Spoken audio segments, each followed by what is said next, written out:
ഇദ്ദേഹം നമ്മളുടെ തെക്കുംകൂർ രാജവംശത്തിന്റെ ഇളമുറക്കാരനാണ്. കടനാട് എന്ന് പറയുന്ന സ്ഥലമാണ്. അപ്പൊ അത് പൂഞ്ഞാർ രാജവംശത്തിന്റെ തായ് വഴിയിൽ നിന്ന് വന്നതാണ്. എന്റെ അമ്മയുടെ അയലോക്കംകാരനാണ്. ഇദ്ദേഹത്തിന്റെ അച്ഛൻ തിരുമേനിയും എന്റെ ഗ്രാൻഡ് ഫാദറും അടുത്ത സുഹൃത്തുക്കളായിരുന്നു.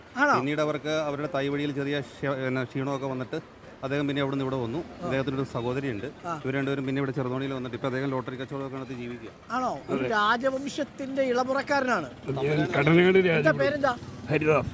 നിങ്ങൾ ഇങ്ങനെ ഒരു തമ്പുരാനെ എവിടെയെങ്കിലും കണ്ടിട്ടുണ്ടോ? ആ രാജവംശത്തിന്റെ പേരെന്താ?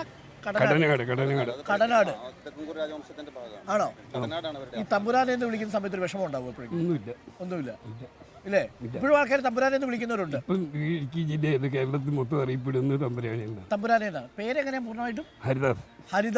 ഹരിദാസിന്റെ തമ്പുരാനെ എന്ന് വിളിക്കുന്നു. പക്ഷെ ജീവിതം സാധാരണക്കാരന്റെ പോലെയാണ് അല്ലേ? ഇങ്ങനെ എങ്ങനെയാ സംഭവിച്ചു പോയത്? ഒരു രാജാവിന്റെ പിൻതലമുറക്കാരൻ ഒരു ചെറുതോണിയിൽ വന്ന് ലോട്ടറി വിൽക്കുന്ന ഒരു മനുഷ്യനെ. രണ്ടാം കുടിയിലുള്ളതാണ്. ഇവർക്ക് അതിന്റെ ഒരു ബെനിഫിറ്റ് കിട്ടിയില്ല. ഇവര് അച്ഛൻ തിരുമേനിയുടെ രണ്ടാം കുടി വന്നപ്പോ അവർക്ക് ആ ഡെവല്യൂഷൻ വന്നപ്പോ ഇവർക്ക് കാര്യമായി ഗുണമുണ്ടായില്ല. പക്ഷെ അച്ഛൻ തിരുമേനി ഇവരുടെ കൂടെ ആയിരുന്നു. തമ്പുരാൻ ലോട്ടറി വിൽക്കുന്നത് ഒരു പക്ഷേ കേരളത്തില് ഒരു അപൂർവമായ കാഴ്ചയായിരിക്കും അല്ലേ? വലിയ പാരമ്പര്യമൊക്കെ ഉണ്ടെന്ന് പറഞ്ഞിട്ട് കാര്യമൊന്നുമില്ല. നടക്കണമെങ്കിൽ ടിക്കറ്റ് വിൽക്കണം അല്ലേ?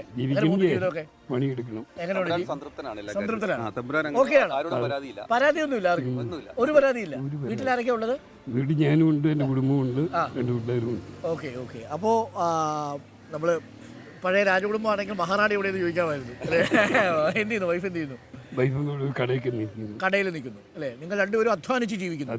മാതൃകയാണല്ലോ. അതെ, മാതൃക. ഈ തുറന്ന ജീപ്പിൽ പോകുന്ന രാജാക്കന്മാർക്ക് മാതൃകയാണ് ഹരിദാസ് അല്ലേ?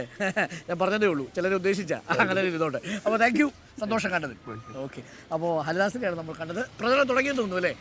തുടങ്ങി. അപ്പോൾ നമുക്ക് ഒന്ന് രണ്ട് പേരുടെ പ്രതികരണങ്ങൾ കൂടി എടുക്കാം. അതാ ബസ് വന്നു, പ്രകാശ്, തൊടുപുഴ ബസ്.